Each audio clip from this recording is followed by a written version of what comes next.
안에서 평안하시기를 바랍니다. 오늘 함께 나누실 말씀은 에스겔 37장 7절로 10절입니다.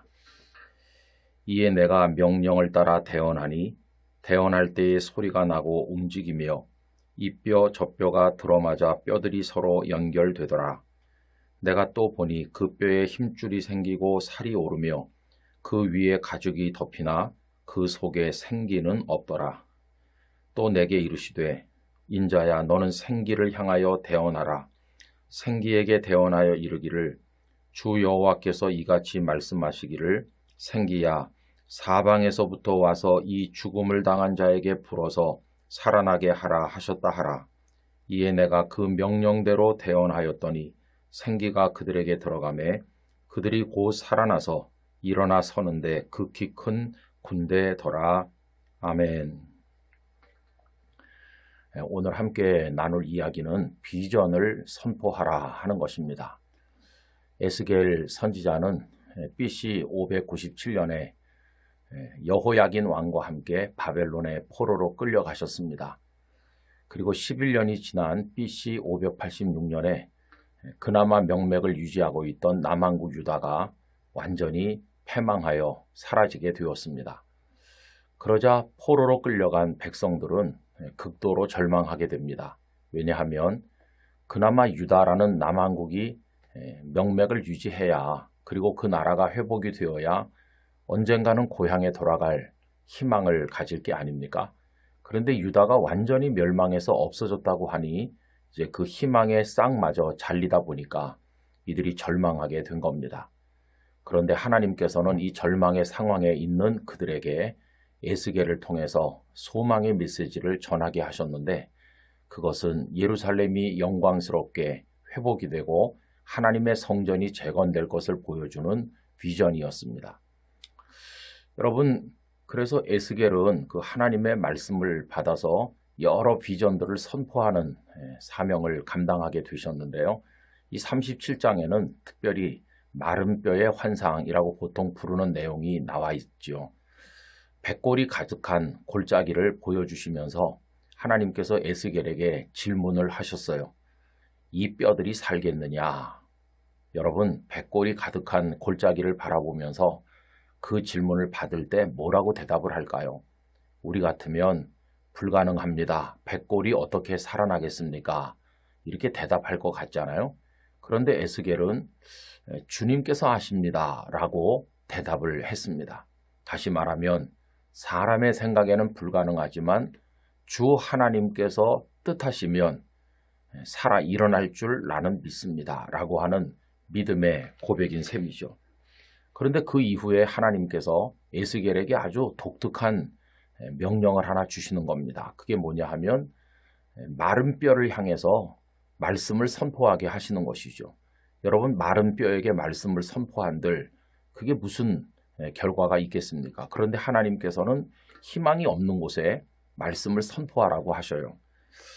37장 4절에 이렇게 되어 있지요. 또 내게 이르시되 너는 이 모든 뼈에게 대언하여 이르기를 너희 마른 뼈들아 여호와의 말씀을 들을지어다.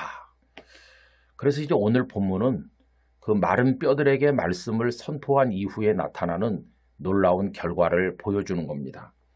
이에 내가 명령을 따라 대언하니 대언할 때 소리가 나고 움직이며 이 뼈 저 뼈가 들어맞아 뼈들이 서로 연결되더라. 여러분, 마른 뼈, 희망이 없는 그 상황을 향해서 선포했어요. 그랬더니 뼈들이 다시 살아 일어나는 겁니다. 그런데 아직 그 속에 생기는 없었다고 했죠. 그런데 이번에는 하나님께서 생기에 대해서 대언해서 생기들이 그 마른 뼈 속에 들어가도록 하라고 하셨어요. 그래서 에스겔이 생기에 대해서 또 예언을 했더니 대언, 하나님의 말씀을 선포했더니 이 생기가 그 마른 뼈 속에 들어가서 이 마른 뼈들이 큰 하나님의 군대가 되었다는 것입니다. 여러분, 마른 뼈들이 살아 일어나서 하나님의 군대가 된다는 것은 엄청난 비전이죠. 사람의 생각으로는 불가능한 일입니다. 그런데 하나님께서는 대언하라, 대언하라 하시는 거죠. 다시 말하면 불가능한 곳에 소망을 선포하고 비전을 선포하는 것입니다. 여러분, 우리들이 어떤 하나님이 주신 비전을 가슴에 품으면 처음에는 그것이 우리 가슴 속에 살아있지만 시간이 지나면 수면 하로 가라앉듯이 사라져 버리는 경우가 있어요. 이걸 자꾸 꺼내서 재확인하고 하나님 앞에 기도해야 됩니다. 그 방법이 선포하는 거죠. 오늘 이제 우리 나누는 이야기가 비전을 선포하라 하는 것이거든요. 여러분, 학생들이 공부할 때 책상머리 앞에다가 이렇게 표를 붙여놓잖아요. 자기 목표를 적어놓잖아요. 또 어떤 교회는 가보면 그 교회가 이루고자 하는 어떤 목표를 예배당 앞에 붙여놓는 경우도 있어요. 그리고 날마다 외치는 거죠. 날마다 하나님 앞에 외치고 또 기도하는 거죠. 그게 결국은 하나님의 응답을 받게 만들고 성도들의 마음을 하나가 되게 하고 자꾸 나약해지려고 하는 우리 자신을 강화시켜주는 그런 측면도 있다는 것을 알게 됩니다. 여러분, 새벽마다 하나님 앞에 여러분들의 목표를 외치시기 바랍니다. 비전을 외치고 스스로 재확인하고 또 확인하고 그것이 기도가 되어서 하나님의 응답을 받게 되기를 원하는 것입니다. 올 한 해 영락교회는 행진하여 가라라고 하는 목표를 가졌으니 우리 스스로를 향해서도 우리 주변을 향해서도 행진합시다 이렇게 외치는 마음이 있어야 되겠습니다. 오늘 하루도 하나님 안에서 평강한 하루, 열정적으로 살아가는 하루가 되시기를 간절히 기원합니다. 아버지 하나님, 희망이 없는 마른 뼈의 골짜기를 향해 그 뼈들을 향해 대언하게 하시고 또 생기를 향해 대언하게 하실 때 그 백골들이 살아 일어나서 큰 군대가 되었습니다. 하나님께서 우리에게 거룩한 비전을 주실 때 가슴 속에 묻어두기만 하는 것이 아니라 외치게 하시고 선포하게 하시고 그것이 기도가 되어 하나님의 응답을 받게 해 주시옵소서. 오늘 하루도 주 안에 거하는 복된 시간이 되기를 원하옵고 예수님의 거룩하신 이름으로 기도 올리옵나이다. 아멘.